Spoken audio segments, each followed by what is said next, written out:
Hello மக்களே, August 20ஆம் தேதியோட சலங்கையோட promo review தான் பார்க்க போறோம். உங்களுக்கு என்னோட ரிவ்யூ பிடிச்சிருந்தா சீரியல் கிட்ட இருப்ப மறக்காம சப்ஸ்கிரைப் பண்ணிக்கோங்க. இன்னைக்கு ககன் தாரா கல்யாணத்தை நிறுத்துறதுக்காக பூமி என்னென்ன முயற்சியெல்லாம் எடுக்கிறாங்க, அது எப்படி முடியுது, இதை பத்தின ஃபுல் வீடியோ தான் இன்னைக்கு பார்க்க போறோம். ஸோ வீடியோ ஃபுல்லா பாருங்க. இங்க நம்ம ககனும் அது வந்திருக்கிறவங்க பாமான ஒரு அக்கா தான், நம்ம சாரதாக்கு பாமான ஒரு அக்கா இருக்கிறாங்கன்னு சொல்லி ககனையும் சாரதாக்கு அது பூமி தான் தெரிஞ்சு போச்சு. ககனை நம்ப வச்சிட்டாங்க, இது உனக்கு பெரியமா அப்படின்னு சொல்லி நம்ப வச்சிட்டாங்க. சரியும் அந்த பாமா நம்ம பூமி பாமாங்கிற வேஷம் போட்டிருக்காங்கல்ல, ஒரு பாட்டி வேஷம் போட்டிருக்காங்கல்ல, நம்ப வச்சுட்டாங்க. நம்ப வச்சோடனே இவர் அவர் தங்கச்சி உயிரை காப்பாத்துறதுனால ககன் நன்றி தெரிவிக்கிறாரு. பூமி கிட்ட போயிட்டு, பாமா பெரியமா நீங்க செஞ்ச ஒரு உதவியை நான் என் காலம் ஃபுல்லா மறக்கவே மாட்டேன். நீங்க இன்னைக்கு என் தங்கச்சி உயிரை காப்பாத்தி இருக்கிறீங்க, இது நான் என்னைக்குமே மறக்க மாட்டேன். ரொம்ப ரொம்ப நன்றி, நான் உங்களுக்கு ரொம்ப கடமைப்பட்டிருக்கேன். நீங்க என்னோட தங்கச்சியோட வாழ்க்கையவே எனக்கு திருப்பி கொடுத்துருக்கிறீங்க, என் தங்கச்சியோட உயிரை திருப்பி கொடுத்துருக்கிறீங்கன்னு சொல்லி ரொம்ப எமோஷனலா பேசிட்டு இருக்கிறாரு ககன். உடனே அதுக்கடுத்து பேசிட்டே என்ன பண்ணிடுறாரு ககன், பொசுக்குன்னு பூமியோட காலில் விழுந்துடுறாரு. பூமி உடனே ஐயோ மாமா அப்படின்னு சொல்லி கத்திடுறாங்க.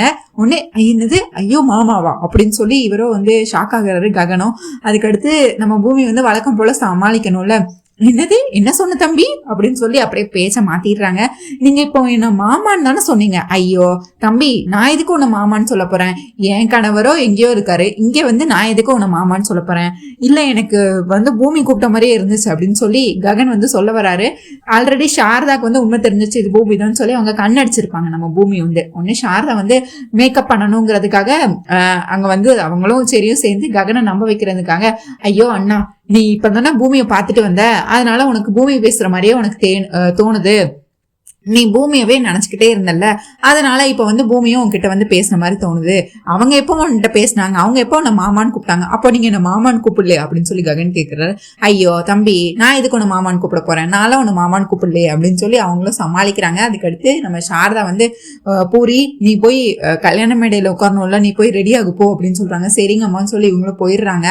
அடுத்து பார்த்தா ரொம்ப தேங்க்ஸ் பெரியமா அப்படின்னு சொல்லிட்டு நம்ம ககனம் போயிடுறாரு. நம்ம பூமியும் அதுக்கு அடுத்துதான் சாரதா கிட்ட உண்மையும் சொல்ல வராங்க. சாரதா கேட்டுட்டு இருக்கிறாங்க, பூமி என்னம்மா வேஷம் இது, எதுக்குமா நீ இப்படி வந்திருக்க அப்படின்னு சொல்றாங்க. ஐயோ அத்தை, மாமாக்கு இப்ப மாமாவோட என்ன முடிவு எடுக்கிறதுனே தெரியாம அவர் குழப்பத்துல இருக்காரு. அவர் மனசு முழுக்க நான் தான் இருக்கிறேன், என்ன மனசு ஃபுல்லா சுமந்துக்கிட்டே இன்னொருத்தி கழுத்துல தாலி கட்டுறதை எப்படி அத்தை என்னால பொறுத்துக்க முடியும். அதே நேரத்துல பூரணி கல்யாணத்திலேயே எந்த விபத்தும் நடக்கக்கூடாது. பூரணிக்கு இந்த வாட்டி நல்லபடியா ஆசைப்பட்ட மாதிரி துருவோட கல்யாணம் நடக்கணும். அதுக்கு என்னோட மாமா எனக்கு மட்டும்தான் சொந்தம், அவரை நான் யாருக்காகவும் விட்டு கொடுக்க மாட்டேன். அவரை நான் உயிருக்கு உயிரை காதலிக்கிறேன், அவரே என்ன உயிருக்கு உயிரை காதலிக்கிறாரு. இப்படி ரெண்டு பேரும் காதலிச்சு நாங்க எதுக்கு பிரியணும், அவர் எதுக்கு தாராவை கல்யாணம் பண்ணிக்கணும், அவரால பூரணி வாழ்க்கை கெட்டு போயிருமோங்கிறதுக்காக தான் தாராவை கல்யாணம் பண்ணிக்க சம்மதிச்சுக்கிறாரு. ஆனா நான் ஏதாச்சும் பண்ணி நான் இந்த கல்யாணத்தை நிறுத்துவேன் அப்படின்னு சொல்லிட்டு இருக்கிறாங்க. நீங்க பயப்படாதீங்க, பூர்ணி கல்யாணத்துக்கு எந்த ஆபத்தும் வராம நான் பாத்துக்கிறேன். அதே நேரத்துல இன்னைக்கு பூர்ணி துருவோட கல்யாணம் கண்டிப்பா நடக்கும். அதே நேரத்துல ககன் தாரா கல்யாணத்தை நான் நிறுத்திடுவேன், நான் அதுக்காக என்ன வேணாலும் பண்ணுவேன் அப்படின்னு சொல்லிட்டு இருக்காங்க. நீ இதுக்கடுத்து என்னமா பண்ண முடியும், இதுக்கடுத்து என்ன பண்ண முடியும்னு நீ நினைச்சிட்டு இருக்க, நான் ஏதாச்சும் பண்ணுவேன் அப்படின்னு சொல்லி பூமி குடுக்குடுன்னு உள்ள ஓடிடுறாங்க. அடுத்து பார்த்தா சரியும் நம்ம சாரதாவும் பேசிட்டு இருக்கிறாங்க. ஒண்ணு என்னடா சரி இது, ஆமா பெரியமா எனக்கும் என்ன சொல்றதுன்னே தெரியல, அவ காலையில இருந்து இன்னைக்கு அப்படிதான் சொல்லிட்டு இருக்கா, அவ ஏதோ பிளான் வச்சிருக்காளா இல்ல பூமி ஏதாவது பிளான் வச்சிருக்காளா என்னன்னு எனக்கும் சரியா தெரியல. ஆனா நம்ம இன்னைக்கு என்ன நடந்தாலும் சரி, இப்போ நமக்கே நல்லா தெரிஞ்சு போச்சு, அண்ணன் ககன் அண்ணன் மனசுல முழுக்க பூமி மட்டும் தான் இருக்கிறாங்க, பூர்ணிக்காக தான் இந்த கல்யாணத்துக்கு சம்மதிச்சிருக்கிறாங்கன்னு. அவங்க ரெண்டு பேரும் உயிருக்கு உயிரா ஒருத்தவங்க மேல இவ்வளவு அன்பு வச்சிருக்கும் போது அவங்கள சேர்த்து வைக்கிறதுக்கு நம்மளால முடிஞ்ச முயற்சியை நம்மளும் அவங்களுக்கு பண்ணணும் பெரியமா அப்படின்னு சொல்லி நம்ம சரியும் சாரதா இவங்கெல்லாம் பேசிட்டு இருக்கிறாங்க. இங்க அப்படியே பார்த்தா நம்ம அபூர்வா அப்படியே ஜெயில இருக்கிறாங்க. என்னடா பண்றது அப்படின்னு சொல்லிட்டு இந்த நேரத்துல நட்சத்திரா நம்ம அபூர்வா பாக்குறதுக்காக ஜெயில வராங்க. வந்தோடனே வந்ததும் வராதமா அபூர்வாவோட போனை யாருக்கும் தெரியாம அபூர்வா கிட்ட கொடுத்துடுறாங்க. அவங்களும் அவங்க சேலைக்கு அடியில உள்ள சொருகி வச்சிடுறாங்க. உடனே ஏங்க அழுகுறாங்க நட்சத்திரா. உடனே அபூர்வா வந்து, என்ன நட்சத்திரா இப்ப என்ன ஆச்சுன்னு எதுக்கு நீ அழுதுகிட்டு இருக்க? என்ன நடந்துச்சு? நீ இந்த அபூர்வாவோட பொண்ணு, நீ இந்த அபூர்வாவோட ரத்தம், நீ வந்து அழுக கூடாது. என்ன உன் அம்மா இந்த நிலைமைக்கு ஆளாக்குனவங்கள நீ சும்மா விடக்கூடாது. அவங்கள நீ என்ன வேணாலும் பண்ணலாம். ஆனா இப்படி கோலம் மாதிரி நீ அழுகிறது எந்த விதத்துல நல்லதா இருக்கும் அப்படி இப்படின்னு சொல்லி இவங்க வந்து நல்ல நட்சத்திராவை திட்டுறாங்க. அதே நேரத்துல இங்க பாரு, உன் வாழ்க்கையை சரி பண்றது நீ மட்டும்தான் இருக்க. உன் வாழ்க்கை உனக்கு ஆசைப்பட்டது கிடைக்கணும்னா நீ என்ன வேணாலும் செய்யலாம். நான் அப்படிதான் பண்ணேன். எனக்கு என்னோட வாழ்க்கை கிடைக்கணும், எனக்கு என்னோட மாமா கிடைக்கணும். நான் தான் அன்னைக்கு சோபா சந்திராவை கொலை பண்ணேன். இத்தனை வருஷம் வெளியே வராம இருந்தத இப்ப தோண்டி துருவி அந்த பூமி வெளியே எடுத்துட்டால, அவளை நான் சும்மாவே விட மாட்டேன். அதே மாதிரி இப்ப உன் வாழ்க்கையில உனக்கு இடைஞ்சலா இருக்கிறது யாரு? அந்த செரி தானே. செரிய உனக்கு சுத்தமா பிடிக்கலல்ல, அவனை என்ன பண்ணலாம், அவனை எப்படி உன் வாழ்க்கையை விட்டு அனுப்பலாம், அதை பத்தி மட்டும் யோசி. உன் வாழ்க்கையை எப்படி சரி பண்ணலாம் அதை பத்தி மட்டும் யோசி. எனக்கு எப்படி வெளியே வரணும், யார் மூலயமா என்ன பண்ணணும் எல்லாத்தையும் நான் பாத்துக்கிறேன். நீ இந்த அபூர்வாவோட பொண்ணு, நீ இப்படி சோகமா இருக்கலாமா? நீ எதுக்கும் கவலைப்படாத, இன்னும் கொஞ்ச நாள்ல நானே வெளியே வந்துருவேன் அப்படின்னு சொல்லி இந்த அபூர்வா வந்து ஜெயில இருக்கிற இந்த நேரத்துலயும் பார்த்தா நம்ம நட்சத்திரா கிட்ட அந்த கோவம் திமிரு எதுவுமே அடங்கல. அப்படியே இவங்க கிட்ட வந்து பேசிட்டு இருக்கிறாங்க. இல்ல மம்மி, எனக்கு உங்களை இப்படி பார்க்க ரொம்ப கஷ்டமா இருக்கு மம்மின்னு சொல்லி அழுதுட்டு இருக்கிறாங்க. நீ எதுக்கு அழுகுற? நான் தான் இருக்கேன்ல. நீ அந்த பூமி என்னோட வாழ்க்கையை நாசம் பண்ணது, அந்த பூமி உன்னோட வாழ்க்கையை அந்த நாசம் பண்ணிட்டு இருக்க அந்த செரியவும் நீ சும்மா விடக்கூடாது. அதே நேரத்துல அந்த பூமியும் நீ சும்மா விடக்கூடாது. அந்த பூமியும் செரியவும் என்ன பண்ணலாம், எப்படி அழிக்கலாம், அதை பத்தி மட்டும்தான் இனிமேல் நீ யோசிக்கணும். வேற எதை பத்தியும் நீ இனிமேல் யோசிக்க தேவையில்லை அப்படின்னு சொல்லி இவங்களோ வந்து இவங்களுக்கு நிறைய சொல்லிட்டு இருக்கிறாங்க. அடுத்து பார்த்தா, சரிங்க மம்மி, நீங்க எதுக்கும் கவலைப்படாதீங்க, நான் தான் இருக்கேன்ல, நான் உங்களோட பொண்ணு மம்மி, நான் என்னோட தோல்வியை ஒத்துக்க மாட்டேன். இனிமேல் என்னோட டார்கெட்டு அந்த பூமியை உண்டில்லன்னு பண்றதுதான். அவளை என்ன பண்றன்னு மட்டும் பாருங்க, அந்த செடியவும் என்ன பாடுபடுத்துறன்னு மட்டும் பாருங்க.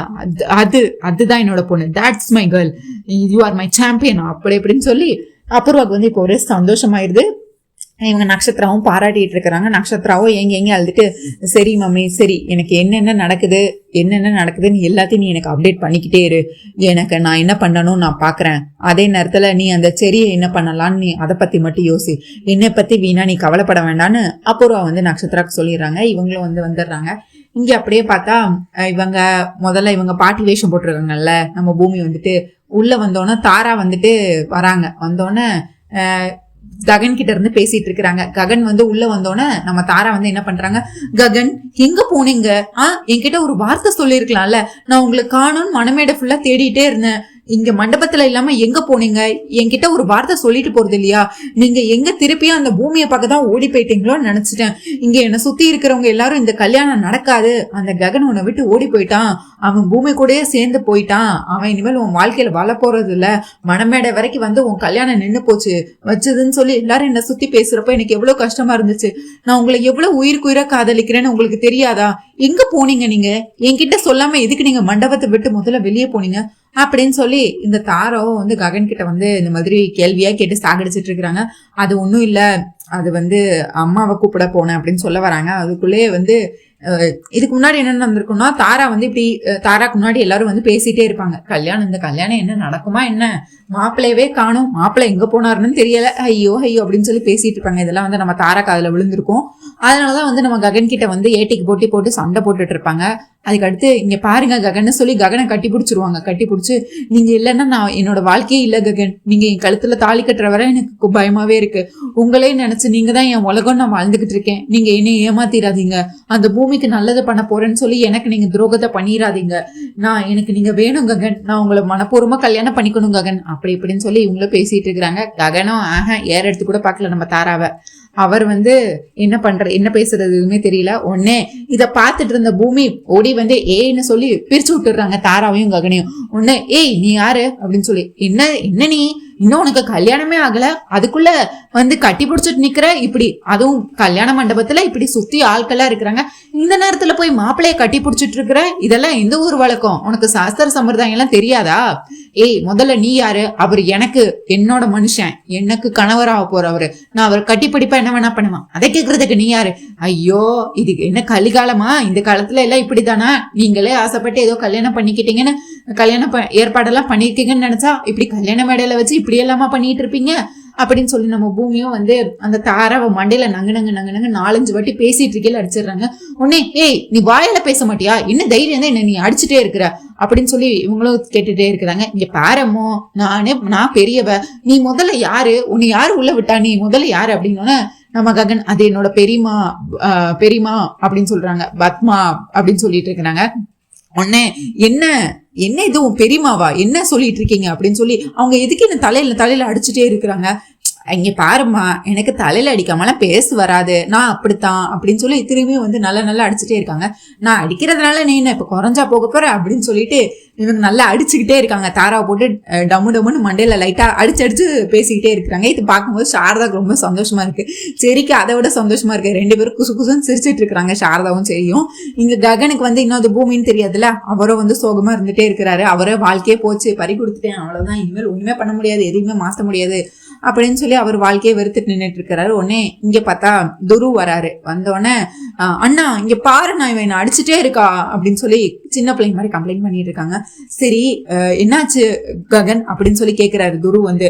அது என் அப்பாலாம் வரமாட்டாரு துரு அப்படின்னு சொல்லிட்டு இருக்காங்க. கன்னியாதானம்லாம் பண்ணதுக்காக நான் என் அப்பாவெல்லாம் நான் வந்து கூட்டிட்டு வரல, அவர் வரப்போறதே இல்லை அப்படின்னு சொல்லிட்டு இருக்காங்க. சரி விடுங்க ககன், இதுக்கு அடுத்து என்ன நடந்தாலும் நான் பாத்துக்கிறேன், நான் என்னோட பெரியமா கிட்ட நான் சொல்லி அவங்களுக்கு சொல்லி நான் புரிய வச்சுக்கிறேன், நீங்க எதுவும் நினைக்க வேண்டாம், சரி வாமா தங்கச்சி அப்படின்னு சொல்லி நம்ம துரு வந்து நம்ம தாராவை கூட்டிட்டு போறாங்க. இங்க நம்ம ககனம் வந்து அப்படியே வந்து ரூம்ல போய் கிளம்புறதுக்காக போறாரு. இங்க உடனே பார்த்தா இவங்க அந்த அவங்களோட பாட்டி இருக்காங்கல்ல, உங்களோட பெரியமா இருக்காங்கல்ல, அவங்க வராங்க. வந்தோடனே டே என்னடா ஆச்சு அப்படின்னு சொல்லி துருவ கிட்ட வந்து விசாரணை பண்ணிட்டு இருக்கிறாங்க. தாரா கல்யாணத்துக்கு ஏற்பாடெல்லாம் பண்ணியாச்சா, என்ன அந்த கன்னியாதானம் பண்றதுக்கு உனக்கு பாத்திருக்க பொண்ணுக்கு கன்னியாதானம் பண்றதுக்கு அவங்க அப்பா வராரா இல்லையா, என்னாச்சு அப்படின்னு சொல்லு. ஐயோ பெரியமா, நீங்க முதல்ல இந்த டாபிக்கை விடுங்க, இதை பத்தி பேசாதீங்க, அவங்க அப்பா எல்லாம் திரும்பி வரமாட்டாங்க. ககன் என்கிட்ட எல்லாத்தையுமே முன்னாடியே சொல்லிட்டாரு. அவங்க அப்பா சின்ன வயசுல அவங்கள விட்டு ஓடி போயிட்டாங்க. அவரெல்லாம் வந்து அவர் குடும்பத்துக்கும் அவங்களுக்கும் ஆகாது, அவர் பேச மாட்டாரு, அதனால இப்போதைக்கு அவர் வரலாம் மாட்டாரு, நம்ம பாத்துக்கலாம், வேற யாராவது வச்சு பண்ணிக்கலாம். ஐயோ என்னடா சொல்லிக்கிட்டு இருக்க, சே கல்யாணத்துக்கு அந்த காலத்துல நாங்கெல்லாம் பொண்ணு மாப்பிள்ளையே யாருன்னே தெரியாது, எங்க அப்பா பாக்குற பையனைத்தான் நாங்க கல்யாணம் பண்ணிக்கிட்டோம். ஆனா நீங்க இந்த காலத்துல எல்லாரும் நீங்களே உங்களுக்காக மாப்பிள்ளைய எல்லாத்தையும் பாத்துக்கிறீங்க, அதெல்லாம் கூட சரிங்களா, அதுக்குன்னு இப்படியாடா பெருசா அப்பா அம்மா கூடவாடா இல்லாம கன்னியாதானம் பண்ணாம ஒரு கல்யாணமா, இந்த கல்யாணம் இப்படி ஒரு குடும்பத்துல போய் பொண்ணு எடுக்கணுமா உனக்கு, அப்பா அம்மா மட்டும் இங்க இருக்கா, அப்பா எங்கன்னு கேட்டா தெரியாது, வரமாட்டாருன்னு சொல்லிட்டு இருக்க, இது என்ன குடும்பம், இது ஒரு குடும்பம்னு இந்த குடும்பத்துல போய் பொண்ணு எடுக்கணுமா, முதல்ல இந்த கல்யாணத்தை நிறுத்து, அப்படி ஒரு சம்பந்தம் நம்ம குடும்பத்துக்கு தேவையே இல்லை அப்படின்னு சொல்லி அந்த பாமாக்கா வந்து சொல்லிட்டு இருக்கிறாங்க. இதை பார்த்தோன்னே துரு வந்து அதெல்லாம் ககன் என்கிட்ட முன்னாடியே எல்லாத்தையும் இதை பத்தி எல்லாம் சொல்லிட்டாரு, அவங்க அப்பா பத்தி எனக்கு நான் தெரிஞ்சுதான் நான் இந்த கல்யாணத்துக்கே ஒத்துக்கிட்டேன். ஆமா நீங்க என்ன பெரிய மனுஷங்களா, முடிவெல்லாம் எடுக்கிறது அளவுக்கு நீ வந்துட்டியா, முதல்ல இந்த விஷயத்தெல்லாம் நீ என்கிட்ட சொல்றது இல்லையா, இங்க பாரு இப்படிப்பட்ட சம்பந்தம் நம்ம குடும்பத்துக்கு தேவையே இல்லை அப்படின்னு சொல்லி இவங்க வீட்டு பெரியமா நம்ம துருவோட பெரியமா வந்து இந்த கல்யாணமே வேணாம்னு சொல்லிட்டு இருக்கிறாங்க. தாரா என்ன அதெல்லாம் முடியாது, எனக்கு ககன் தான் வேணும், ககன் தான் என் கழுத்துல தாலி கட்டணும், ககன் மட்டும் தான் என்னோட புருஷன், வேற யாராலையும் என்னடா என் புருஷனை ஏத்துக்கவும் முடியாது, என் கழுத்துல தாலியும் கட்ட விட மாட்டேன், என்னோட வாழ்க்கை இனிமேல் ககனோட மட்டும்தான். என்னடி இவ்வளவு திமிரா பேசிட்டு இருக்க, எல்லாம் உன் நல்லதுக்கு தானே சொல்றேன், நீங்க ஒரு நல்லதுக்கும் சொல்ல தேவையில்லை, என் கல்யாணம் எப்படி பண்ணணும்னு எனக்கு தெரியும், உங்க வேலையை பார்த்துட்டு மூடிட்டு போங்க அப்படின்னு சொல்லி தாராவும் திட்டி விட்டுறாங்க. சோ இது என்ன கலிகாலமா இருக்கு, பெரியவங்களன்னு கூட பார்க்காம இவ இப்படின்னு எதிர்த்து பேசிட்டு இருக்கா, இதெல்லாம் எங்க போய் முடிய போதோ கடவுளே அப்படின்னு சொல்லி இவங்களும் வந்துட்டு இங்க இது பண்ணிட்டு இருக்கிறாங்க. அடுத்து அப்படியே பார்த்தா உடனே குரு வந்து சமாதானம் பண்றதுக்காக போறாரு. பெரியமா நில்லுங்க அப்படின்னு சொல்லிட்டு, அதெல்லாம் ஒண்ணும் தேவையில்லைண்ணா, போனா போகட்டும், யார் வந்தாலும் வரலனாலும் யார் என்ன நினைச்சாலும் நினைக்கலாட்டியும் இன்னைக்கு இந்த கல்யாணம் நடக்கும், நடந்தே தீரும் அப்படின்னு சொல்லி நம்ம தாராவோ வந்து சண்டை போட்டுட்டு இருக்கிறாங்க. இதுக்கு இடையில வந்து நம்ம தாரா வந்து ககன் கிட்ட வந்து பேசிட்டு இருந்தாங்கல்ல, அப்ப வந்து என்ன சொல்லியிருப்பாங்கன்னா, பூமியை வந்து இந்த மண்டபத்துக்குள்ள விடக்கூடாது அப்படிங்கிறதுக்காக நம்ம தாரா வந்து முழு ஏற்பாடு பண்ணிருப்பேன்னு சொல்லிட்டு ககன் கிட்ட எல்லாத்தையும் ஒப்பிச்சிருவாங்க. என்ன சொல்லியிருப்பாங்கன்னா, வாசல்ல ஃபுல்லா அடியால நிறுத்தி வச்சிருப்பாங்க. ககன் நீங்க எதுக்கும் கவலைப்படாதீங்க, கண்டிப்பா இந்த பூமி உங்களை என் கழுத்துல தாலி கட்ட விட மாட்டா, அதுக்குள்ள வந்து ஏதாச்சும் பண்ணி இந்த கல்யாணத்தை நிறுத்தலான்னு ஏதாவது முயற்சி பண்ணுவா. அதுக்காக தான் நான் முன்னாடியே எல்லாமே ப்ரீ பிளான்டா பண்ணி வச்சுட்டேன். வாசல்ல நிறைய அடியால நிறுத்தி வச்சிருக்கிறேன். அதுவும் பூமியோட போட்டோ எல்லாருக்கும் கொடுத்து வச்சிருக்கேன். அதனால கல்யாண மேடைக்குள்ள யார் வந்தாலும் அவ அனுமதி இல்லாம அவ வரவும் முடியாது, இந்த கல்யாணத்தை நிறுத்த முடியாது. நீங்க எதை நினைச்சும் கவலைப்படாதீங்க ககன் அப்படின்னு சொல்லிட்டு இருப்பாங்க. உடனே பூமி தான் ஆல்ரெடி கல்யாணத்துக்கு மண்டபத்துக்குள்ள தானே இருப்பாங்க, பாட்டி வேஷம் போட்டுட்டு இருப்பாங்கல்ல. உடனே ஐயோ இதெல்லாம் உனக்கு தேவையாமா, ககனோட மனசுல அந்த பூமி தானே இருக்கான், நீ எதுக்கு இப்படி அடுத்தவ புருஷனுக்கு ஆசைப்படுற, உன் மனசார நேசிச்சாதானே நேசிக்கிறவங்களோட தானே வாழணும், நீ எதுக்கு இப்படி இது பண்ற, இதெல்லாம் உனக்கு தேவைதானமா அப்படின்னு சொல்லி. இங்க பாருங்க, யார் என்ன பேசினாலும் பரவாயில்ல, எனக்கு ககன் தான் என் கழுத்துல தாலி கட்டணும் அவ்வளவுதான் அப்படின்னு சொல்லி இவங்களும் பேசிட்டு இருப்பாங்க.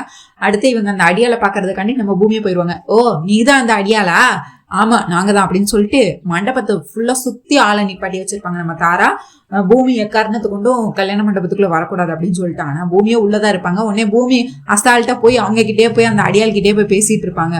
ஓ யாருடா தம்பி நீங்கெல்லாம், இந்த என்ன அந்த பொண்ணு வந்துச்சா, இல்ல நாங்க எல்லாரையும் செக் பண்ணி தான் உள்ள அனுப்பிட்டு இருக்கோம், எங்க கண்ணில் மண்ணை தூவிட்டுல எங்கேயும் போக முடியாது, எங்களை தாண்டி தானே அவன் மண்டபத்துக்குள்ள அந்த உள்ள போனா போகணும், நாங்க கண்டிப்பா அவளை போக விட மாட்டோம், அதுக்குதான் எல்லார் கையிலயும் போன்ல போட்டோ வச்சிருக்கோமே, அந்த பொண்ணு வந்துச்சுன்னா யாரு அந்த பொண்ணை நாங்க மண்டபத்துக்குள்ளே விட மாட்டோம், புடிச்சு வச்சுப்போம் அப்படின்னு சொல்லிட்டு இவங்களும் வந்து பேசிட்டு இருக்கிறாங்க. அதுவும் கரெக்ட் தான், சரிப்பா நீ விடவே வேண்டாம், நீ எதுக்கு சரி யார் வந்தாலும் யார் வராங்க என்ன வராங்கன்னு விசாரிச்சு உள்ள விடுங்க, அதுதானே நல்லது அப்படின்னு சொல்லிட்டு நம்ம பூமியோ வந்து அந்த அடியாளுக்கே வந்து நல்லா ஏமாத்திட்டு வந்துடுறாங்க. உடனே இதுவும் நல்ல விஷயம்தான், இதெல்லாம் தேவைதானா அப்படின்னு சொல்லி ககன் வந்து கேட்கறாரு. தாரா எதுக்கு தேவையே இல்லாம இப்படி அடியால எல்லாம் நிப்பாட்டி வச்சிருக்க மண்டபத்துக்கு முன்னாடி அப்படின்னு கேக்குறாங்க. ஐயோ ககன் உங்களுக்கு அந்த பூமியை பத்தி தெரியாது, அவ லேசுப்பட்டவ இல்லைன்னு எனக்கு நல்லாவே தெரியும், அவளை நம்ம இப்படியே விட்டோம் அவ என்ன வேணா பண்ணுவா, அதனாலதான் கண்காணிக்கிறதுக்கு சுத்தி நான் ஆள்களை நிப்பாட்டி வச்சிருக்கேன், நீங்க எதை பத்தி யோசிக்காதீங்க, நான் இருக்கேன்ல நான் பாத்துக்கிறேன் அப்படின்னு சொல்லி தாரா வந்து இன்னும் தைரியம் சொல்லிட்டு இருக்கிறாங்க ககனுக்கு. இங்க அப்படியே பார்த்தா கேபி வந்து நேரா சோபா சந்திரா போட்டோ முன்னாடி நின்று பேசுறாரு. அதாவது உன்னை தங்கச்சி நான் உன்னை கொன்னது நான் தான்மா, ஆனா நான் உன்னை வேணும்னே கொள்ளல, அந்த குற்ற உணர்ச்சி இன்னுமே என் மனசுக்குள்ள இருந்துகிட்டே இருக்கு, ஏதோ நீ செத்துட்டு அதனால எதுவுமே இதாகல, நீ ஒருத்தி செத்தனால எல்லாரோட வாழ்க்கையும் ஒத்துமொட்டமா செதஞ்சு போச்சுமா, உன்னை அந்த அபூர்வா பிளான் பண்ணி கொலை பண்ணிட்டு என்னை அவ இத்தனை வருஷம் பிளாக்மெயில் பண்ணி சாரதாவையும் ககனையும் வாழ்க்கையில இருந்தே பிரிச்சுட்டு அவங்க ரெண்டு பேர்த்தையும் என்னை அடியோட வெறுக்க வச்சுட்டு பூமிய வந்து பிறந்த குழந்தை வந்து அவளை வந்து யாருமே இல்லாம அப்பா அம்மாவா இத்தனை வருஷம் வளர்ந்து வந்து இப்ப பாருமா ஒரு பெத்த அப்பாவா என்னோட பிள்ளைங்க கல்யாணத்துக்கு கூட என்னால போக முடியல, அதாவது என் கன்னியாதானம் பண்ணணும் என் பொண்ணுக்குன்னு இந்த கையால தான் நான் என் பிறந்த குழந்தைய என்கிட்ட வாங்கினேன், ஆனா இப்ப பாருமா என் பிள்ளைங்களுக்கே என்ன அடியோட வெறுக்கிறாங்க, அவங்களுக்கே என்ன பிடிக்கல, இத்தனை வருஷமா நான் ஒரு பொய்யான வாழ்க்கையை தான் வாழ்ந்திருக்கேன், என்னால எத்தனை பேத்துக்கு கஷ்டம், இந்த உண்மையை யார்கிட்டயும் சொல்லவும் முடியாம மெல்லவும் முடியாம இந்த உண்மையை யார்கிட்டயாச்சும் சொன்னா என்ன நடக்கும், சொல்லாம இருந்தா என்ன நடக்கும்னு சொல்லி என் மனசுக்குள்ளேயே ஒரு பெரிய போரே நடந்துகிட்டு இருந்ததேம்மா அப்படின்னு சொல்லி இவங்க வந்து அழுதுட்டு இருக்கிறாங்க. எல்லா தப்பும் என்னோடதுதான்மா, நான் அன்னைக்கு அபூர்வ பேச்சை கேட்டிருக்க கூடாதுமா அப்படின்னு சொல்லி இவங்க அழுதுட்டே இருக்கிறாங்க. இந்த தப்ப இதுக்கு அடுத்து நான் இப்படியே விட போறது இல்லை, இந்த தப்ப நான் இப்ப சரி பண்ண போறேம்மா அப்படின்னு சொல்லிட்டு இருக்கிறாங்க. உடனே மீரா வந்து என்னங்க என்ன ஆச்சு, இப்போ அபூர்வா அண்ணி பண்ண தப்புக்கு நீங்க எதுக்கு உங்க மேல நீங்களே வந்து பழி சொல்லிக்கிறீங்க, நீங்க என்ன தப்பு பண்ணீங்க, உங்க மேல என்ன தப்பு இருக்கு, நீங்க அந்த சாரதா குடும்பம் தான் உங்களை வேண்டான்னு தூக்கி எறிஞ்சிட்டாங்க, ஆனா அதுல உங்க தப்பு என்ன இருக்கு, நீங்க விடுங்க, நீங்க எனக்கு வேணுங்க, நீங்க என்னோட புருஷங்க, நீங்க இந்த வீட்லயே இருங்க என் கூட, நான் உங்களை எவ்வளவு காதலிக்கிறேன்னு உங்களுக்கு தெரியாதா, நீங்க இல்லாத வாழ்க்கையினால வாழவே முடியாது, நீங்க எனக்கு வேணும் அப்படின்னு சொல்லிட்டு இருக்கிறாங்க. கைய விடு, நான் இதுக்கு அடுத்தும் நான் இப்படியே இருக்க போறது இல்ல, நான் இப்பவே போய் போலீஸ்ல போய் உண்மையெல்லாம் சொல்ல போறேன் அப்படின்னு சொல்றாங்க. இந்த அபூர்வா தான் எனக்கு திட்டம் போட்டு கொடுத்து அவதான் ஃபேக்டரி லாஸ் ஆகுதுன்னு அன்னைக்கு அவதான் எனக்கு வந்து அந்த ஃபேக்டரிக்கு தீ வைக்க சொன்னான், அதனாலதான் நான் வச்சேன், இது எல்லாமே நான் அபூர்வரா மாற போறேன் அப்படின்னு சொல்லி கேபி வந்து எல்லாத்தையும் சொல்லிட்டு இருப்பாரு. இந்த நேரத்துல பார்த்தா இதை ஃபுல்லா நட்சத்திரம் வந்து ஒட்டி கேட்டுருவாங்க. பின்னாடி இருந்து டைனிங் டேபிள் கிட்ட தான் நிப்பாங்க. அவங்க எல்லாத்தையுமே இவங்க ரெண்டு பேரும் மீரா கேபி ரெண்டு பேர் பேசுறதுன்னு ஒட்டி கேட்டுருவாங்க. ஐயோ வேண்டாங்க, இதுல நீங்க என்னங்க தப்பு பண்ணீங்க, இதுல உங்க மேல என்னங்க தப்பு இருக்கு, அபூர்வா அண்ணி பண்ண தப்புக்கு நீங்க எதுக்கு இப்ப போய் போலீஸ் ஸ்டேஷன்ல இருக்கணும், எனக்குன்னு யாரு இருக்கா அந்த வீட்டுல சொல்லுங்க, நான் உங்களுக்காக தான் நான் உயிர் வாழ்ந்துட்டே இருக்கேன், தயவு செஞ்சு நீங்க என்னை விட்டு பிரிஞ்சு போயிடாதீங்க, நீங்க இல்லாத வாழ்க்கையை என்னால நினைச்சு கூட பார்க்க முடியாதுன்னு சொல்லி மீரா எங்க எழுதிட்டு இருப்பாங்க.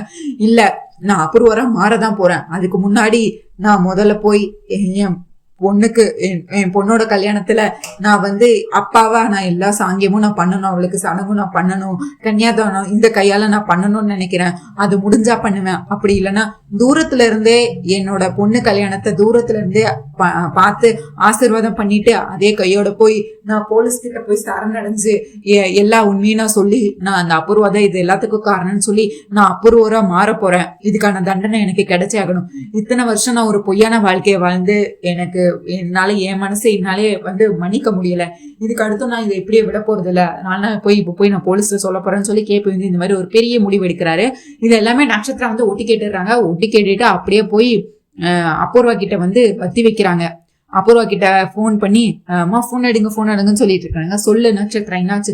ஐயோ மம்மி இங்க பாருங்க, அந்த கேபி இருக்கான்ல அவன் அப்ரூவரா மாதிரி உங்க மேல எல்லா உண்மையும் சொல்ல போறேன், போலீஸ் ஸ்டேஷன்ல போய் சொல்ல போறேன்னு சொல்லி இது பண்ணிட்டு இருக்கான். முதல்ல இப்ப பூர்ணி கல்யாணத்துக்கு போறானா, அதுக்கு அடுத்து நேரம் வந்து போலீஸ் ஸ்டேஷன்ல போய் உங்களுக்கு எதிராக எல்லாத்தையும் சொல்லி அப்ரூவரா மாற போறேன்னு சொல்லிட்டு இருக்கான். இப்ப என்ன மாமே பண்றது? அவன் மட்டும் அப்படி சொன்னா நீங்க காலம் ஃபுல்லா ஜெயில தானே இருக்கணும், நீ எதுக்கும் கவலைப்படாத அப்படின்னு சொல்லிட்டு இப்போ நம்ம அபூர்வா வந்து பெரிய திட்டத்தை போட்டு கொடுக்குறாங்க. அவன் அதுக்கு முதல்ல அந்த கேபி வந்து போலீஸ் ஸ்டேஷன்ல வந்து சொல்லணும்ல, அதுக்கு முன்னாடி நான் சொல்ற மாதிரி பண்ணு அப்படின்னு சொல்லி ஒரு பெரிய பிளான் போட்டு கொடுக்குறாங்க. சரிங்க மம்மி நான் பாத்துக்கிறேன், நீங்க எதுக்கும் கவலைப்படாதீங்க அப்படின்னு சொல்லி அந்த பிளானை இவங்க எக்ஸிக்யூட் பண்றதுக்கான வேலைகள்லாம் பார்த்துட்டு இருக்கிறாங்க. இங்க அப்படியே பார்த்தா நம்ம ககன் வந்து ரூம்ல இருக்கிறாரு. அப்படி எங்க அழுதுட்டு அவர் பாட்டு ரொம்ப சோகமா வாழ்க்கையை வெறுத்துட்டு இருக்கிறாரு.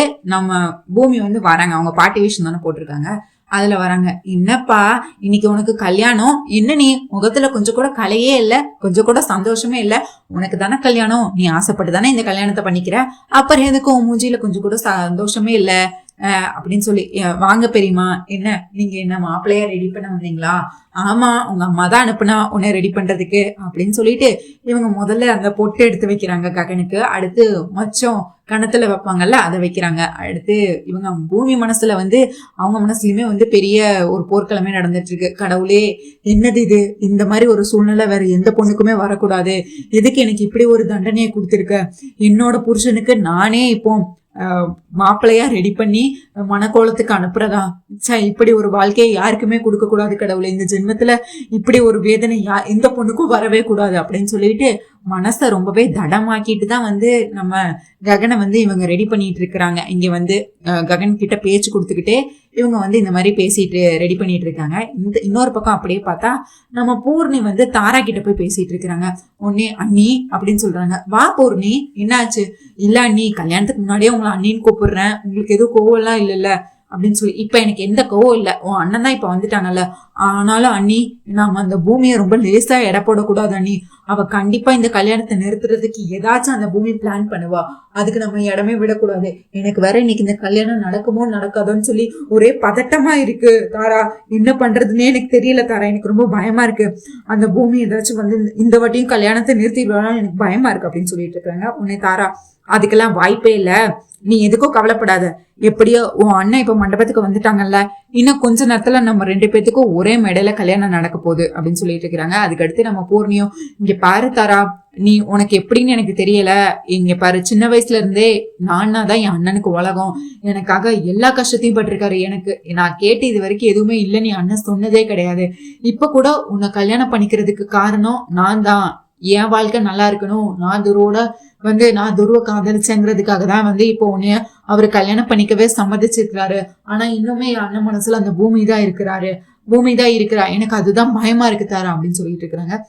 நீ எல்லாம் அதுக்கு எதுக்கும் பயப்படாத, இங்க பாரு மண்டபத்தை சுத்தி ஆள் நிப்பாட்டி வச்சிருக்கிறேன், அதனால நீ எதுக்கும் கவலைப்பட வேண்டாம், அந்த பூமி கண்டிப்பா இதை தாண்டி இந்த இத்தனை அடியால தாண்டி இந்த மண்டபத்துக்குள்ள அவளால வரவே முடியாது, அவ கண்டிப்பா வரவும் மாட்டா, நீ எதுக்கும் கவலைப்படாத, இன்னும் கொஞ்ச நேரத்துல உன் அண்ணனுக்கும் எனக்கும் கல்யாணம் ஆயிரும், அதுக்கு அடுத்து அந்த பூமி நிரந்தரமா போயிருவா, எனக்கு நம்பிக்கை இருக்கு, அதுக்கு அடுத்து அந்த பூமியை நினைச்சால எதுவும் பண்ண முடியாது, உன் அண்ணன் இப்ப வேணா அந்த பூமியை நினைச்சு ரொம்ப வருத்தப்பட்டுட்டு இருக்கலாம், ஆனா அவரை எப்போ நான் கல்யாணம் பண்றேனோ அப்பவே நான் ககன் மனசை மாத்திடுவேன், ககனுக்கு என்ன மட்டும் தான் பிடிக்கணும், என்னை பத்தி நினைக்க வைப்பேன், அந்த ஒட்டுமொத்தமா அந்த பூமியவே நான் மறக்க வச்சிருவேன், நீ எதுக்கும் கவலைப்படாத, நான் பாத்துக்கிறேன் இதுக்கு அடுத்து என்ன நடந்தாலும் சொல்லிட்டு இருக்கிறாங்க. சரி தாரா அப்படின்னு சொல்லிட்டு இவங்களும் போய் அதுக்கடுத்து நம்ம பூர்ணியும் போய் ரெடி ஆயிட்டு மணமேடையில வந்து உட்காரலாம் அப்படின்னு சொல்லிட்டு இவங்க ரெடி ஆயிட்டு இருக்கிறாங்க. இங்க உடனே பார்த்தா இவங்க ஆல்ரெடி நம்ம தாரா வந்து மணப்பெண்ணா ரெடி ஆயிட்டாங்க. இன்னும் கொஞ்ச நேரத்துல என் கழுத்துல ககன் தாலி கட்ட போறாரு. அதுக்கடுத்து இந்த தாராக்கு ககன் மட்டும்தான் சொந்தம் அப்படின்னு சொல்லி இவங்க வந்து ரொம்ப சந்தோஷத்துல இங்க கிளம்பிட்டு இருக்கிறாங்க. இங்க நம்ம பூமி வந்து இவரை வந்து மாப்பிள்ளையா ரெடி பண்ணிட்டு இருந்தாங்கல்ல ஆல்ரெடி, இதெல்லாம் வச்சு இவங்க வந்து பேச்சு கொடுத்துட்டே இருக்கிறாங்க. நம்ம ககன் கிட்ட வந்து பூமி வந்து பேசிட்டே இருக்கிறாங்க. என்ன தம்பி, உனக்கு இந்த கல்யாணத்துல விருப்பம் இல்லையா? எனக்கு தெரியும் உனக்கு பூமியை தான் ரொம்ப பிடிக்கும், உன் மனசு ஃபுல்லா பூமி தான் இருக்கிறான்னு. அப்புறம் ஏன்டா இவ்வளவு கஷ்டப்பட்டுட்டு இருக்கிற நீ அத உண்மை உன் மனசுல என்ன இருக்கோ அதை சொல்லிடலாமே. இப்ப என்ன நடக்க போகுது? இப்ப அந்த தாராவை உனக்கு பிடிக்கல தானே? நீ வந்து உன் தங்கச்சி வாழ்க்கைக்காக தியாகம் பண்றேன்னு சொல்லிட்டு இருக்க. ஆனா நீ உண்மையா உன் மனசு ஃபுல்லா இருக்கிறது பூமி தானே. அவளை உன்னால மறக்க முடியுமா? இல்ல நீ பூமியை மறந்துட்டு உன்னால இந்த தாரா கூட சந்தோஷமா வாழதான் முடியுமா? இவன் முகமே இப்படி வறண்டு போயிருக்கே அப்படின்னு சொல்லி பேசிட்டு இருக்காங்க. இந்த நேரத்துல பார்த்தா நம்ம தாரா வந்து வந்துடுறாங்க. அவங்க அந்த இடத்த விட்டு கிராஸ் பண்றாங்க. கதவு பார்த்தா திறந்திருக்கு. இவங்க 2 பேரும் என்னதான் பேசுறாங்க அப்படின்னு சொல்லி ஒட்டி கேட்கறதுக்காக நின்றுட்டு இருக்கிறாங்க. நம்ம தாரா வந்தது நம்ம பூமியும் பாத்துடுறாங்க. பூமியும் பார்த்துட்டு, ஏன்பா உனக்கு என்னதான் பிரச்சனை, உனக்கு என்ன பிரச்சனைன்னு என்கிட்ட சொல்லுப்பா, எதுக்கு நீ இவ்வளவு சோகமா இருக்க அப்படின்னு சொல்லி இப்போ வந்து என்ன பிரச்சனைன்னு கேக்குற மாதிரி கேட்டுட்டு இருக்கிறாங்க. ஏன் உங்களுக்கு தெரியாதா பெரியமா, அந்த தாரா வந்து என் மனைவியா வேணா, என் வாழ்க்கையில வேணா அவ என்னோட மனைவியா இருக்கலாம். ஆனா பூமி தான் என்னோட ஒட்டுமொத்த உலகம், பூமி தான் என்னோட உயிர் மூச்சு. இந்த மனசு ஃபுல்லா அந்த பூமி மட்டும்தான் இருக்கா. இப்போன்னு இல்ல, நான் செத்தே போனாலும் என் மனசு ஃபுல்லா பூமி மட்டும்தான் இருப்பா. அவ என் மனசை விட்டு எங்கேயும் போக மாட்டா. அவளை நான் நிறையவே கஷ்டப்படுத்தி இருக்கேன். அவளுக்கு நான் நிறைய துரோகம் பண்ணியிருக்கேன். அவளை நான் ரொம்பவே கஷ்டப்படுத்தி அவளை நான் தப்பா புரிஞ்சிருக்கேன். இதனால அவளுக்கு நான் கஷ்டத்தை மட்டும்தான் அவ வாழ்க்கையில கொடுத்துருக்கேன். அதுக்கான தண்டனை தான் இப்ப கடவுள் எனக்கு இப்படி கொடுத்துருக்காருன்னு நான் நினைக்கிறேன் அப்படின்னு சொல்லிட்டு இருக்கிறாங்க. இதை கேட்டோன்னா தாராவுக்கும் இங்க வயிறு குபு குபுன்னு எரியுது. என்னது, அந்த பூமியை என்னால எப்பவுமே என் வாழ்க்கையில இருந்து என்னால மறக்கவே முடியாது. பூமி என் உயிர்ல கலந்தவ, என் மூச்சுல கலந்தவ, என் மனசுல கலந்தவ, என்னோட ஒட்டுமொத்த உணர்வு எல்லாமே பூமியை பத்தி மட்டும்தான். பூமி நல்லா இருக்கணும், என்னோட காதல் எல்லாமே வந்து பூமிக்கு மட்டும்தான் வந்து சொந்தம், வேற யாருக்கும் சொந்தமே கிடையாது. இப்போ அந்த தாரா வந்து வேணா என் மனைவியே என் வாழ்க்கையில வந்து வாழலாம், ஆனா அவ என்னோட காதலை சம்பாதிக்க முடியாது, எனக்கு பிடிச்சது பூமி மட்டும்தான் அப்படின்னு சொல்லிட்டு இருக்கிறாங்க. என்னடா தம்பி இப்படி சொல்லிட்டு இருக்க, உன் மனசு ஃபுல்லா நீ அந்த பூமியை வச்சுக்கிட்டு எதுக்கு நீ இந்த கல்யாணத்துல ஒத்துக்கிட்ட? நீ வேணா இப்ப போய் பேசி பாரு அந்த தாரா கிட்ட, எனக்கு பூமியை தான் பிடிச்சிருக்கு, நான் பூமியோட கல்யாணம் பண்ணிக்கிறேன் அப்படின்னு சொல்லி பாரு. அதெல்லாம் முடியாது, நான் தாராவை கல்யாணம் பண்ணிக்கிறேன்னு ஒத்துக்கிட்டனாலதான் அவங்க பூரணிய வந்து துரு கல்யாணம் பண்ணிக்கிறேன்னு ஒத்துக்கிட்டாரு. இப்ப தேவையில்லாம எந்த குழப்பமும் பண்ணக்கூடாது. நீங்க கேட்டீங்களேன்னு தான் நான் இப்ப எல்லாத்தையும் சொன்னேன். தேவையில்லாம இதால எந்த பிரச்சனையும் வர வேண்டாம், நீங்க இப்ப இதோட இந்த பேச்சை விட்டுருங்க அப்படின்னு சொல்லி ககனம் வந்து அப்படியே பேசிட்டு கிளம்பி ரூமை விட்டு வெளியே வந்துடுறாரு. நம்ம தாரா வந்து ஒரு ஷீட்டுக்கு பின்னாடி ஒடிஞ்சுக்கிட்டு திரும்ப ஓடி வந்துடுறாங்க. உடனே இந்த பூமி வந்து, என்ன தாரா நீ, உனக்கு ஒண்ணு தெரியுமா, ககனுக்கு உனக்கு கல்யாணம் பண்ணிக்கிறதுல விருப்பமே இல்லையா, அவன் மனசுல ஃபுல்லா அந்த பூமி தான் இருக்கிறான். நீ ஏன் இப்படி பண்ற? நீ பேசாம நீ ககனம் வேண்டான்னு சொல்லிடு, அந்த ககன பூமியுமே சந்தோஷமா வாழட்டும். நீ உனக்கு ககன மாதிரியே ஒரு நல்ல பையனா பார்த்து நானே உனக்கு கல்யாணம் பண்ணி வைக்கிறேன்னு நீ எதுக்கு அவங்க வாழ்க்கைக்கு எடுத்துக்கிட்டு இருக்க? நான் தான் இருக்கேன்ல, உனக்கு ககன மாதிரியே ஒரு அழகான அம்சமான பையனா பார்த்து நான் உனக்கு கல்யாணம் பண்ணி வைக்கிறேன் அப்படின்னு சொல்லி பூமி சொல்லவும், அதெல்லாம் ஒண்ணும் தேவையில்ல, எனக்கு ககன் தான் வேணும், எனக்கு ககன் மட்டும்தான் வேணும். இந்த ஜென்மத்துல எனக்கு கணவன் புருஷன்னா அது என் ககன் மட்டும்தான். ககன் எப்படி மாத்தணும்னு எனக்கு தெரியும். நீங்க இத்தனை நாளா அந்த பூமியோட அன்பு பாசம் காதலை தானே பாத்தீங்க, இனிமேல் இந்த தாராவோட அன்பு பாசம் காதலை பாப்பீங்க. அவர் ககன் மட்டும் என் கழுத்துல தாலி கட்டிட்டோம், அதுக்கடுத்து ககன் வாயால இனிமேல் தாராதான் என் உலகம், தாராதான் எனக்கு பிடிச்சிருக்கு, தாரா இல்லாம நான் இல்லைன்னு நான் சொல்ல வைக்கிறேன். என்னோட காதலால ககனை மாத்துறேன், அதுக்கு அடுத்து அந்த பூமியை பத்தி நினைக்காத மாதிரி நான் பண்ணிடுவேன். நீங்க எதுக்கும் அதை பத்தி யோசிக்க வேண்டாம், கல்யாணம் ஆனதுக்கு அப்புறம் நானே ககனை மாத்திப்பேன், நீங்க தேவையில்லாம இதை யோசிக்க வேண்டாம்னு சொல்லி கோபப்பட்டு கத்திட்டு போறாங்க. அதுக்கடுத்து நம்ம சாரதாவும் சரி வராங்க. என்னாச்சு பூமி, என்னாச்சு? ஐயோ அத்தை, நான் இந்த தாரா கிட்ட பேசி எப்படியாச்சும் இந்த கல்யாணத்தை நிறுத்தலான்னு பார்த்தா இந்த தாராக்கு நல்லாவே தெரியும் ககன் மாமா மனசுல நான் மட்டும் தான் இருக்கேன்னு. ஆனா அவளும் நானும் ககன் மாமா கிட்டே பேசி பார்த்துட்டேன், அவரும் வந்து ஒன்னும் செய்ய மாட்டேங்கிறாரு. இந்த தாரா கிட்டயும் வந்து இந்த கல்யாணத்தை நிறுத்துன்னு கேட்டு பார்த்துட்டேன், இவளும் நான் கல்யாணத்தெல்லாம் நிறுத்த மாட்டேன், எனக்கு ககன் தான் வேணும்னு சொல்லி இது பண்ணிட்டு இருக்கா. ஐயோ இப்ப என்னமா பண்றது? இல்லத்த, நான் இதை விட மாட்டேன், நான் இந்த தோல்வியை ஒத்துக்கவே மாட்டேன், கண்டிப்பா ககன் மாமா தாரா கல்யாணத்தை நான் நடக்க விட மாட்டேன், கண்டிப்பா நான் ஏதாச்சும் பண்ணி நிறுத்தியே தீருவேன் அப்படின்னு சொல்லிட்டு திரும்பியும் வந்து இவங்க கிட்ட கோபமா பேசிட்டு பூமி வந்து அடுத்து என்ன திட்டம் போடலாம் அப்படின்னு சொல்லி பாத்துட்டு இருக்கிறாங்க. இங்க அப்படியே பார்த்தா நம்ம அபூர்வா என்ன திட்டம் போட்டிருப்பாங்கன்னா, கேபிக்கு ஆக்சிடென்ட் நடக்கணும், இதுதான் உங்களோட மாபெரும் திட்டம். கேபிக்கு ஆக்சிடென்ட் நடந்து அந்த பழிய தூக்கி நம்ம ககன் மேல போட்டுருணும். அப்பனா அவன் உயிருக்கே ஆபத்தா இருந்துச்சுன்னா அந்த கேபிய கொலை பண்ணிட்டு அந்த கொலைப்பழிய தூக்கி நம்ம ககன் மேல போட்டுடணும். போட்டுட்டா மீராக்கும் வந்து இந்த இதுவும் வராது. ஏன்னா இப்ப அப்புறம் வந்து ஜெயில தான் இருக்காங்க, அவங்க கண்டிப்பா பண்ணியிருக்க மாட்டாங்க அப்படின்னு சொல்லி நினைச்சிருவாங்கன்னு சொல்லிதான் அவங்க திட்டம் போட்டிருப்பாங்க. கேபி வந்து வேகமா வந்து கார் எடுத்து ஓட்டிட்டு வந்துட்டு இருப்பாரு, மண்டபத்தை நோக்கி வந்துட்டு இருப்பாரு. வந்துட்டு இருக்கிற நேரத்துல பார்த்தா இங்க ஸ்கூல் வேன், ஒரு பெரிய வேன் வரும். வேன் வந்து அப்படியே நம்ம கேபி காரை சுக்குநூறா உடைச்சிரும். அது பெரிய ஆக்சிடென்ட் ஆயிரும். ஆக்சிடென்ட் ஆனோன்னு வந்து இவங்க நினைச்ச மாதிரியே வந்து கேபிக்கு ஆக்சிடென்ட் ஆயிடுச்சு. இவங்க நட்சத்திரமும் சந்தோஷமாயிருவாங்க. இனிமேல் அந்த கேபி வந்து அப்ரூவரா வந்து போலீஸ் ஸ்டேஷன்லாம் வந்து ஒண்ணுமே சொல்ல முடியாது அப்படின்னு சொல்லிட்டு இப்போ அந்த பழிய தூக்கி அப்படியே ககன் மேல போட்டுடலாம் அப்படின்னு சொல்லிதான் அவங்க வந்து திட்டம் போட்டு இதெல்லாம் பண்ணிட்டு இருப்பாங்க. இங்க பார்த்தா இவங்க கல்யாணம் வந்து நாளைக்கு தான் நடக்க போதா, நடக்கலையா, பூமி வந்து எப்படி இந்த கல்யாணத்தை நிறுத்தினாங்க, என்ன பண்ணாங்க, இதெல்லாம் நாளைக்கு வீடியோல கண்டிப்பா நம்ம பார்க்கலாம். உங்களுக்கு என்னோட ரிவ்யூ பிடிச்சிருந்தா சீரியல் குட்டி ரிவ்யூ மறக்காம சப்ஸ்கிரைப் பண்ணிக்கோங்க. உங்க தாட்ஸ் என்னன்னு கண்டிப்பா கமெண்ட்ஸ்ல சொல்லுங்க. அண்ட் இந்த வீடியோவை லைக் பண்ணுங்க, ஷேர் பண்ணுங்க, ஹை பட்டனை தட்டி விடுங்க. மறக்காம நம்ம சேனல் சீரியல் குட்டி ரிவ்யூ சப்ஸ்கிரைப் பண்ணிக்கோங்க. நம்ம அவள் வருவாள சீரியலும் போட்டுட்டு இருக்கோம், ஸோ அதையும் வீடியோ ஃபுல்லா பாருங்க. தேங்க்யூ மக்களே, நன்றி, நாளை சந்திக்கிறேன், பாய்.